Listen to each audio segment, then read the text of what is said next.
साथियों, आप जानते हैं, आने वाले कई दशकों तक भारत दुनिया का सबसे यंग और स्किल्ड पॉपुलेशन वाला देश बना रहेगा।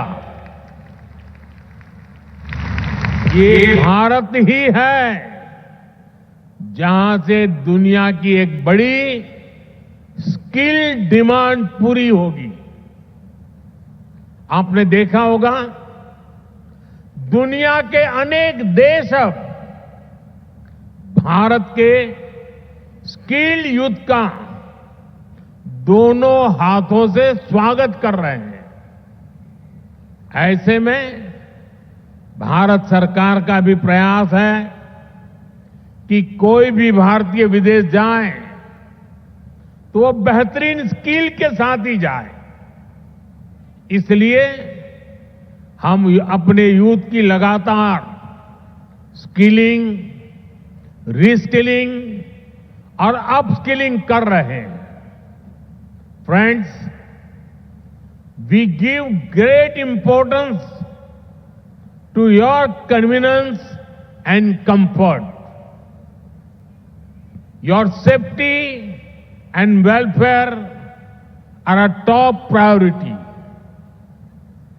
We consider it our responsibility to help our diaspora during crisis situations, no matter where they are.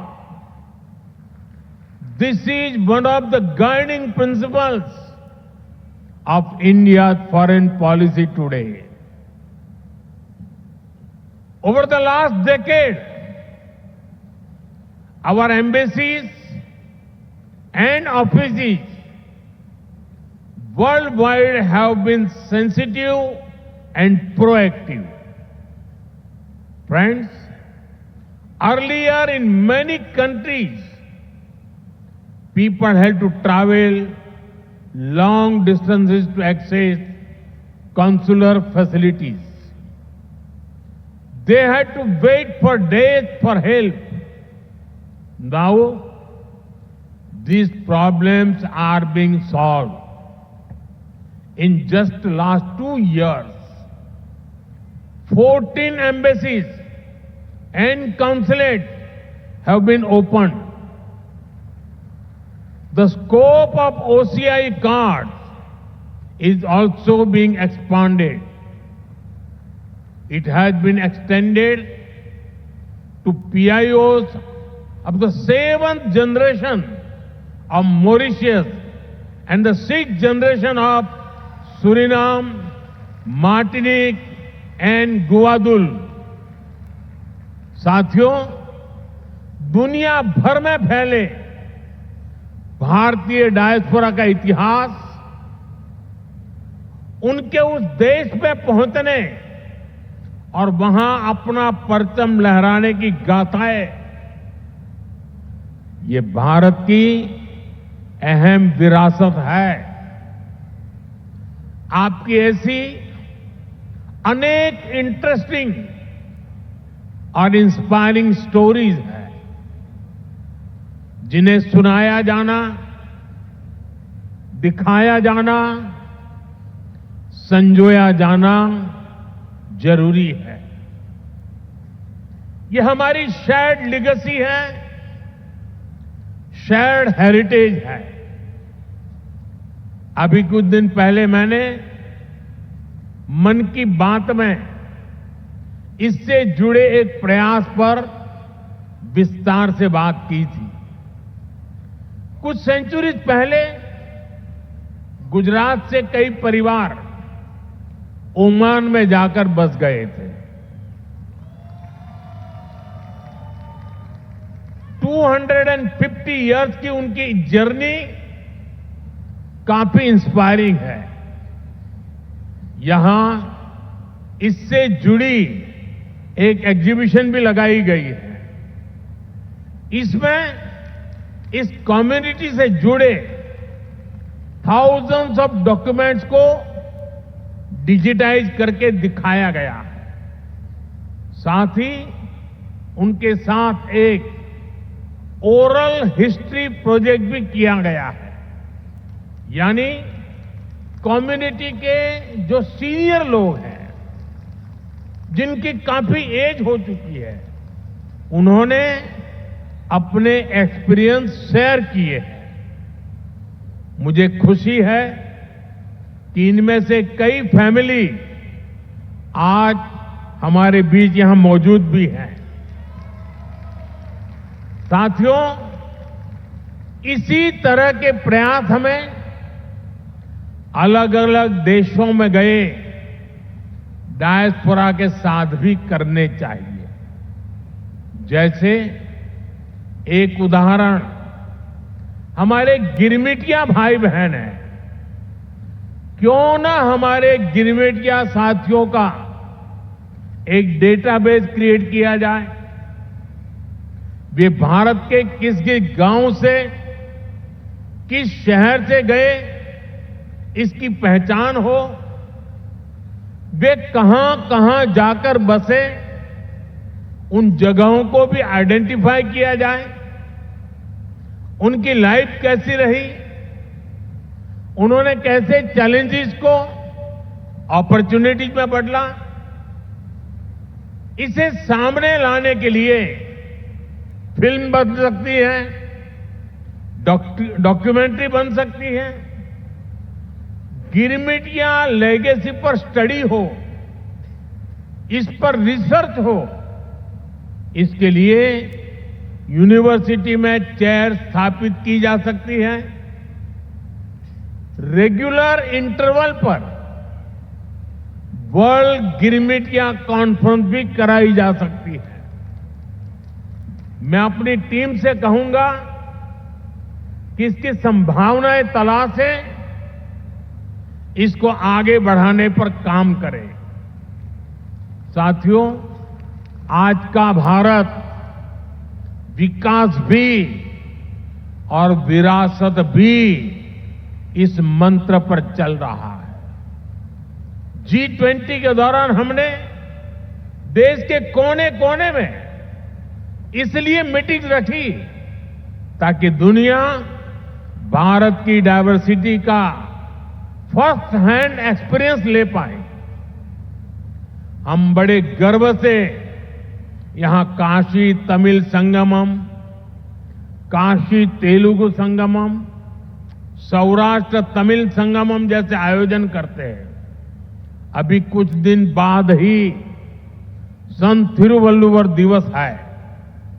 हमारी सरकार ने संत थिरुवल्लुवर के विचारों के प्रसार के लिए थिरुवल्लुवर कल्चर सेंटर्स की स्थापना का निर्णय लिया है। सिंगापुर में ऐसे पहले सेंटर का काम शुरू हो गया है। अमेरिका की ह्यूस्टन यूनिवर्सिटी में थिरुवल्लुवर चेयर की स्थापना भी की जा रही है। ये सारे प्रयास तमिल भाषा को, तमिल विरासत को, भारत की विरासत को दुनिया के कोने कोने में ले जा रहा है। साथियों, भारत में हेरिटेज से जुड़े अपने स्थानों को कनेक्ट करने के लिए भी हमने अनेक कदम उठाए हैं। जैसे भगवान राम और सीता माता से जुड़े स्थानों के दर्शन के लिए स्पेशल रामायण एक्सप्रेस ट्रेन है। भारत गौरव ट्रेनें भी देश के इंपॉर्टेंट हेरिटेज प्लेसेस को जोड़ती है। अपनी semi high speed Vande Bharat train से भी हमने देश के बड़े हेरिटेज सेंटर्स को जोड़ा है। थोड़ी देर पहले एक विशेष प्रवासी भारतीय एक्सप्रेस ट्रेन शुरू करने का अवसर मुझे मिला। इसमें करीब 150 लोग टूरिज्म और आस्था से जुड़े 17 डेस्टिनेशन का टूर करेंगे। यहां ओडिशा में भी अनेक स्थान हैं जहां आपको जरूर जाना चाहिए। प्रयागराज में महाकुंभ शुरू हो रहा है। ये मौका लाइफ में बार बार नहीं मिलता। वहां भी आप जरूर होकर आए। साथियों, साल 1947 में भारत को आजादी मिली और उसमें एक बड़ा रोल हमारे डायस्पोरा का भी रहा है। उन्होंने विदेशों में रहकर भारत की आजादी के लिए कंट्रीब्यूट किया। अब हमारे सामने 2047 का टारगेट है। हमें भारत को विकसित देश, एक डेवलप्ड नेशन बनाना है। आप आज भी भारत की ग्रोथ में शानदार कंट्रीब्यूशन कर रहे हैं। आपके हार्डवर्क के चलते ही आज भारत रेमिटेंस के मामले में दुनिया में नंबर 1 हो गया है। अब हमें इससे भी आगे सोचना है। आप भारत के साथ साथ दूसरे देशों में इन्वेस्ट करते हैं।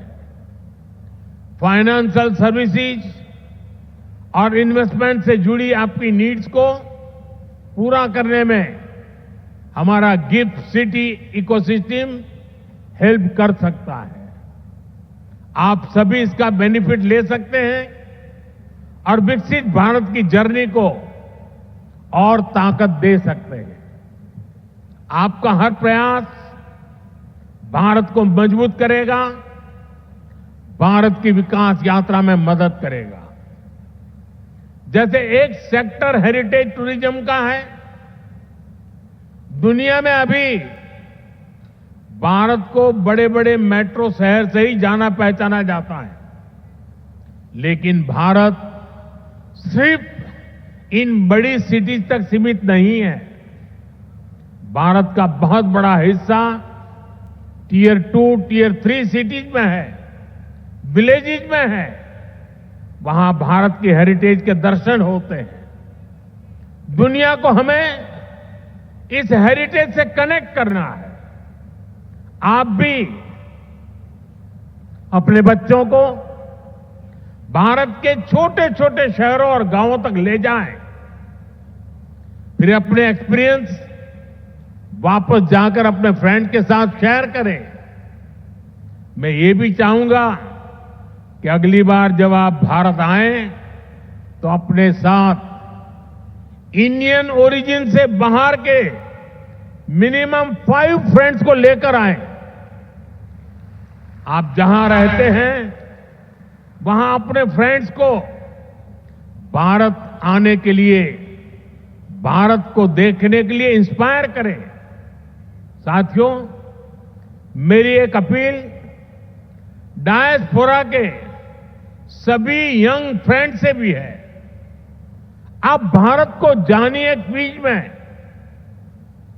ज्यादा से ज्यादा हिस्सा लें। इससे भारत को जानने समझने में बहुत हेल्प मिलेगी। आप स्टडी इन इंडिया प्रोग्राम का भी जरूर बेनिफिट लें।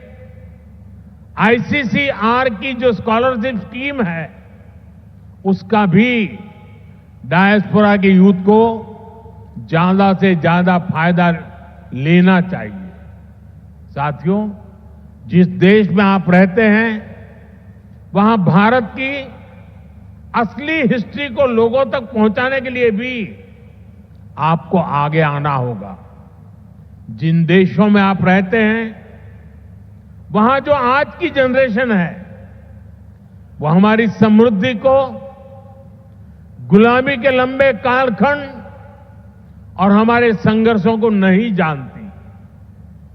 आप सभी भारत की ट्रू हिस्ट्री को दुनिया तक पहुंचा सकते हैं। साथियों, भारत आज विश्व बंधु के रूप में जाना जा रहा है। इस ग्लोबल कनेक्ट को और मजबूत करने में आपको अपने एफर्ट बढ़ाने होंगे। अब जैसे आप जिस देश में रहते हैं वहां कोई न कोई अवार्ड फंक्शन शुरू कर सकते हैं और ये अवार्ड उस देश के मूल निवासियों के लिए हो जहां आप अभी रहते हैं। वहां के जो प्रोमिनेंट लोग हैं, कोई लिटरेचर से जुड़ा है, कोई आर्ट एंड क्राफ्ट से जुड़ा है, कोई फिल्म और थिएटर से जुड़ा है, हर सेक्टर में जो अचीवर्स हैं उन्हें बुला करके भारत के डायस्पोरा की तरफ से अवार्ड दीजिए, उन्हें सर्टिफिकेट दीजिए।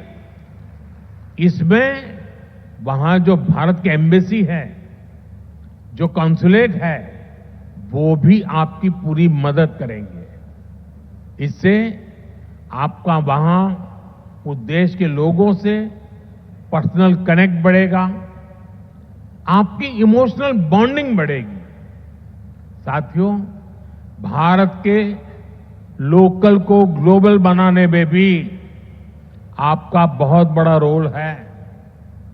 आप made in India food packet, made in India कपड़े, ऐसा कोई न कोई सामान जरूर खरीदें। अगर आपके देश में कुछ चीजें नहीं मिल रही हैं तो ऑनलाइन ऑर्डर करें।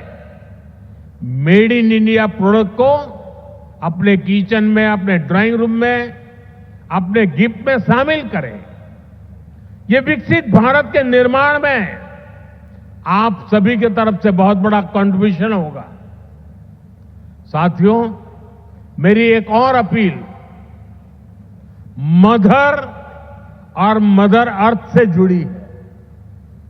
अभी कुछ दिन पहले मैं गयाना गया था।